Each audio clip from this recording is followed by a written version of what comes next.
बोललाय त्याप्रमाणे एसपी साहेब ठाम आहे. आमच्या मार्गामध्ये जो आलेला आहे आणि अनधिकृत मध्ये छत्रपती शिवाजी महाराजांचा पुतळा बेकायदेशीरपणा उभा केलेला आहे. तो आमच्या पालखी मार्गामध्ये येतोय. आम्ही ज्या देवस्थानाला जमीन हाय काय नाही का ही डोक्यात घेऊ नका, पण आमच्या देवळात जायचा जो घुसायचा मार्ग आहे त्या मार्गावर ह्या गोष्टी आहेत. त्या एवढं आमचं म्हणणं आहे की छत्रपती शिवाजी महाराजांचा हा जो अश्वरूढ पुतळा बसवलेला आहे हा सन्मानपूर्वक स्थलांतर करून घ्यावा ही आमची मागणी आहे. महाराज आपण जी बोललाय ना रात्री जी बोललो आपण एस पी साहेबाचं आमचं बोलणं झालंय. आता एक आम्ही सगळं फायनल केलंय. एस पी साहेब आम्ही बसून आता अंतिम टप्प्यात आले. फक्त काय झाले की गोंधळ उठल्यामुळं आम्ही फक्त तुम्हाला बोलायला विनंती करायला आलो. आमची विनंती आहे मी तिकडे पण जाऊन सांगणार. आता आपल्याला जसं विनंती केली सगळ्याला शांत करू. आपले जे रात्री बोलणं झाले त्याप्रमाणे एस पी साहेब आम्ही ते तोडगा अंतिम टप्प्यात आला. काय काळजी करू नका. तेव्हा सगळे आपले आपण सगळेजण एक गुणागोविंदांना राहायचं. माझी कुठेही तुम्हाला पण पहिल्या दिवशीपासून बघतो ह्याच्यात काही काळजी करू नका. एस पी साहेबांनी जो ठरलंय त्याप्रमाणे सगळं एस पी साहेब करतायत आणि आम्ही सगळे त्याच बाजूनं करून घेतो. मी जी कोण येत आहे त्या सगळ्याला बोलून गोड बोलून पाया पडून खवळून त्यांना आम्ही करू. फक्त आम्हाला थोडा वेळ द्या एवढीच विनंती. वेळ जास्त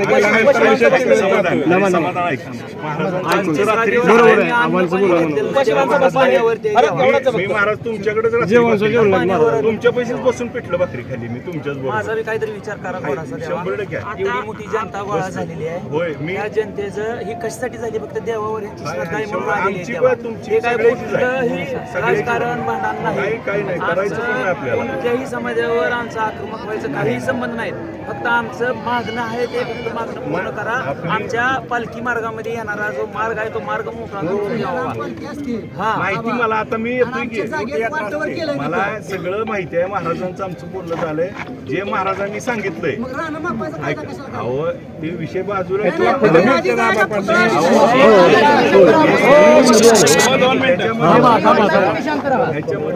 काही विषय नाही. एस पी साहेबांनी जे बोलले आणि महाराजांनी एस पी साहेब बोलले हे बाई ऐक रे बाई महाराजांनी एस पी साहेब जे बोलले महाराजांना विचारा. अरे देवांच्याच माग आहे. आम्ही पण महाराज दोघच बोलले विचारांना महाराजांना आणि महाराजांनी जी बोलले त्याप्रमाणे एस पी साहेब करून घेत आहेत.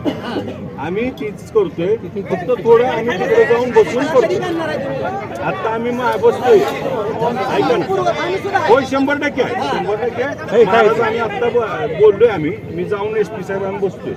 महाराजांनी अन्नत्याग केलाय. मी रात्री महाराजांना विचारलं 1 वाजेपर्यंत महाराजांपाशी आहे. मी 1 वाजेपर्यंत महाराजांपाशी आम्हाला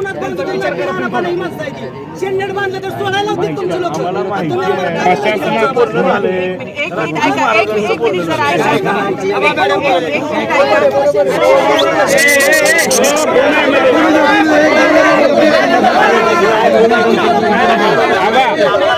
प्रशासनाला तिकडचं शिवाय देतात एवढं सण केलं जातं. तेवढं शांत करायला बाकीचं काय करा सगळा बंद शिवाय देत नाही. अहो इथं पण आम्ही एवढं सण करायला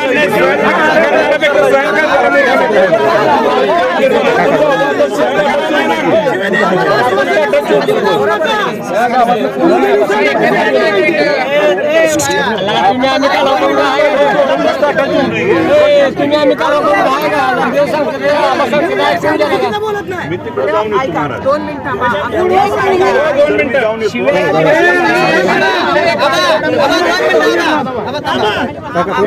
आमदार साहेब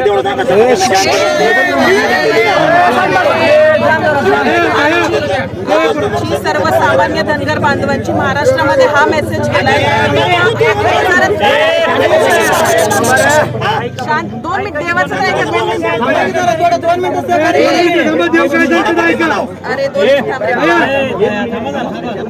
आमदार साहेब आमची विनंती आहे की महाराष्ट्रामध्ये चुकीचा मेसेज चाललाय. धनगर समाज खूप मोठ्या संख्येने इकडे यायला निघालाय आणि महाराष्ट्रामध्ये चुकीचा मेसेज लवकरात लवकर याच्यावर उपाययोजना केली पाहिजे. एसपी साहेबांशी मी पण बोललीये. पण हो मी एसपी साहेबांशी बोलणार आहे. आणि आमचा देव 3 दिवस उपाशी आहे. ह्यांना 5 राज्यातून लोक यांच्या दर्शनासाठी येतात. समजा आता शिवाजी महाराजांना आमचा कधी विरोध होता का? आताही विरोध नाही, आमची सगळ्यांची चर्चा झाली आहे. आम्ही म्हणतो पण आमचा महाराष्ट्राला चर्चा वारंवार नको, लवकर रिझल्ट पाहिजे. आणि यांची एकच मागणी आहे, हे बघा, मतमोजणी जरी मोजणी आहे, गटमोजणी